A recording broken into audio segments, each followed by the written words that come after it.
మావోయిస్టులు తెలంగాణ ప్రభుత్వానికి ఓ లేఖను విడుదల చేశారు. భద్రాద్రి కొత్తగూడెం అల్లూరి సీతారామరాజు డివిజన్ కమిటీ కార్యదర్శి ఆజాద్ పేరిట లేఖ విడుదల చేశారు.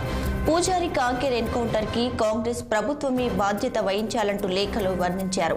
ఇక ద్రోహి ఇచ్చిన సమాచారం మేరకే ములుగు ఎస్పీ పథకం ప్రకారం ఎన్కౌంటర్ జరిపారని లేఖలో వెల్లడించారు. ఎన్కౌంటర్ నెత్తిటి బదులు తప్పక తీర్చుకుంటామని హెచ్చరించారు.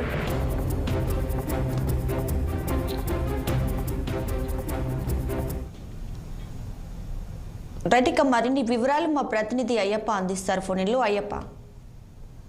దీప్కా, తెలంగాణ ఛత్తీస్గఢ్ సరిహద్దు కాంకేర్ అడవుల్లో నిన్న జరిగినటువంటి ఎన్కౌంటర్ ను ఖండిస్తూ మావోయిస్టులు ఒక లేఖ అయితే విడుదల చేశారు. ములుగు జిల్లా మావోయిస్టుల పేరుతో ఈ లేఖ కలకలం రేపుతుంది. బీకేఎస్ఆర్ కమిటీ పేరు అంటే కార్యదర్శి ఆజాద్ పేరు మీద ఈ లేఖ అయితే విడుదలైంది.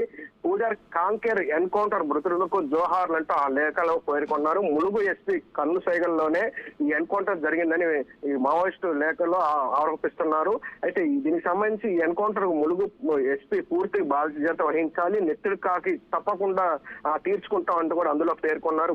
బోటుకప్పు ఎన్కౌంటర్ కు కాంగ్రెస్ ప్రభుత్వమే బాధ్యత వహించాలి. తెలంగాణ, మహారాష్ట్ర, ఛత్తీస్గఢ్ పోలీసులు ఈ హింసకు పాల్పడుతున్నారని చెప్పి డ్రోన్లు, హెలికాప్టర్ల ద్వారా ఆకాశ మార్గం నుండి దాడులకు తెగబడుతున్నారని ఈ లేఖలో పేర్కొన్నారు. అయితే పూజారి కాంకేర్ ఎన్కౌంటర్ లో మృతి చెందిన ముగ్గురు మావోయిస్టులకు విప్లవ జోహార్లు అంటూ మావోయిస్టు పార్టీ భద్రాద్రి కొత్తగూడెం జిల్లా అల్లూరి సీతారాం పేరు మీద డివిజన్ కమిటీ పేరు మీద ఈ లేఖ కార్యదర్శి ఆజాద్ పేరు మీద ఈ లేఖ విడుదలైంది తెలుస్తుంది. Deepika, thanks for the updates Ayyappa.